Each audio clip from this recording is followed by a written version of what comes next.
Assalamualaikum warahmatullahi wabarakatuh. Perkenalkan, nama saya Hana Zaidah, mahasiswa semester 7 Universitas Terbuka Pokjar Pelabuhan Ratu. Di sini, saya akan melakukan praktikum IPA tentang struktur sistem pencernaan, yang mana bertujuan dapat mengurutkan bagian dari sistem pencernaan. Nah, alat dan bahan yang sudah saya sediakan, yang pertama ada lembar kerja tentang organ pencernaan manusia, karena nanti kita akan mengurutkan ya. Kemudian ada alat tulis ya, ada ballpoint, pensil, dan lem. Nah, sekarang kita akan memulainya. Salah satu ciri makhluk hidup adalah memerlukan makanan. Ya, makanan yang kita makan akan diuraikan dalam proses sistem pencernaan makanan, yang mana akan menjadi apa bagi tubuh kita? Menjadi sumber energi, penyusun sel, jaringan, serta nutrisi yang dibutuhkan oleh tubuh kita. Di sini, ini organ pencernaan manusia ya, yang belum terisi nama-nama bagian dari sistem organ pencernaan manusia. Kita akan mengurutkan, ini terlihat ya, kita akan mengurutkan terlebih dahulu nama dari setiap sistem organ pencernaan pada manusia. Yang pertama yaitu ada mulut ya. Kemudian yang kedua apa ini? Ada kerongkongan ya. Kemudian yang ketiga ada lambung. Yang keempat ada usus halus ya. Kemudian di sini ada usus besar, dan terakhir ada anus ya. Nah, sistem organ pencernaan manusia yang pertama yaitu ada mulut. Nah, makanan yang masuk ke dalam tubuh kita itu jelas melalui mulut.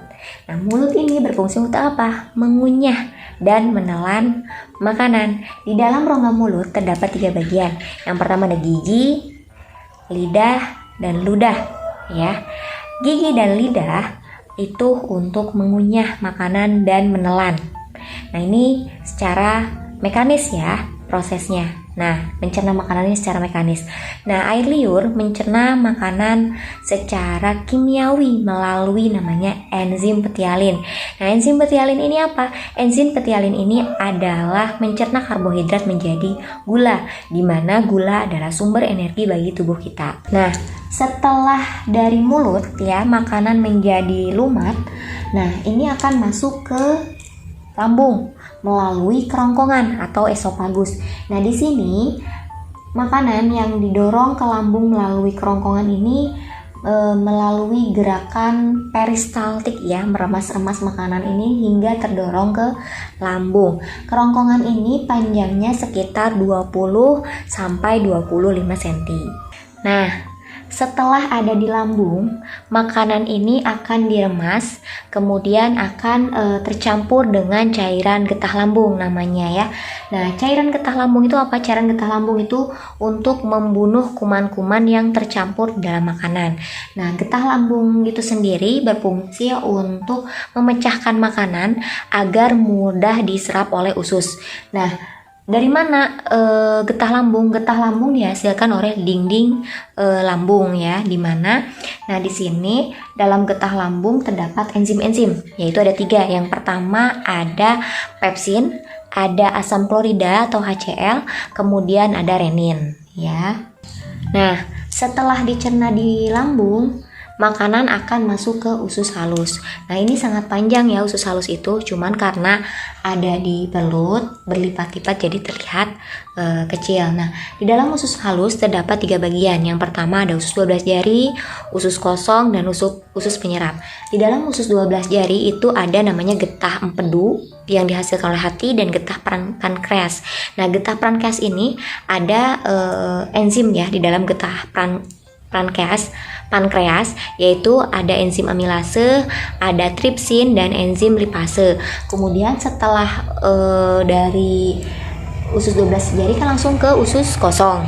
Nah, di usus kosong ini nanti setelah usus kosong itu melewati enzim-enzim juga. Ada namanya erepsin, maltase, sukrose, dan laktose. Nah, kemudian dari situ akan masuk ke usus penyerap, di mana usus penyerap ini terdapat jonjot-jonjot. Nah, di ujung jonjot-jonjot itu ada terdapat ujung pembuluh darah. Nah, melalui pembuluh darah inilah terjadi penyerapan sari-sari makanan. Sari-sari makanan ini masuk ke dalam aliran darah dan diedarkan ke seluruh tubuh. Setelah dari usus halus ke usus besar. Nah, usus besar ini panjangnya kira-kira 1,75 meternya, besarnya itu 2 kali lipat dari usus halus. Nah, di sini di dalam usus besar terjadi apa? Terjadi penyerapan sisa-sisa makanan dan penyerapan air. Sisa zat cair dialirkan kemana? Ke ginjal. Kemudian selanjutnya diproses menjadi air seni. Nah, di dalam usus besar terdapat bakteri pembusuk. Bakteri pembusuk ini berguna untuk membusukkan sisa-sisa makanan menjadi kotoran. Bahan yang telah dibusukkan oleh bakteri berupa kotoran akan dikeluarkan melalui apa? Melalui anus ya. Selain kotoran itu kan berbentuknya beda-beda ya, ada padat, ada cair, ada gas. Nah, cairan keluar melalui lubang kemih. Nah, kalau bentuk gas berupa kentut. Nah, kalau yang berupa padat melalui feses kan, yaitu melalui anus gitu. Dapat kita simpulkan, sistem pencernaan manusia ini adalah proses mengubah makanan menjadi zat gizi yang dibutuhkan oleh tubuh kita.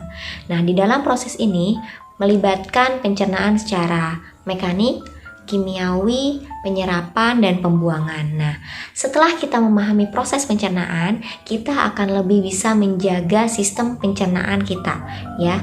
Dan kemudian kita akan lebih memilih makanan yang sehat, yang baik untuk tubuh kita.